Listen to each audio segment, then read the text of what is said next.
أهلا بكم مع شخصية جديدة من رواد ورائدات السينما المصرية. نجيب الريحاني، شارلي شابلن الشرق، رائدا من رواد المسرح والسينما في مصر والوطن العربي، ومن أشهر الكوميديانات في تاريخ السينما. مسرح نجيب الريحاني علامة من علامات المسرح في مصر والوطن العربي. أسس فرقة نجيب الريحاني هو وصديقه بديع خيري، وأسس مع بديع مصبني فرقتها عندما كانت زوجته.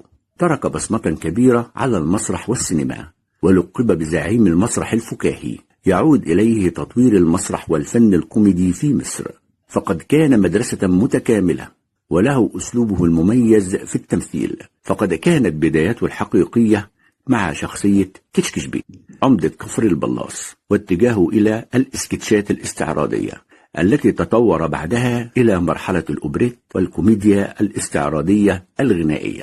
شاهدوا الحلقات كاملة على قنواتنا وصفحاتنا المتنوعة. شكرا لكم.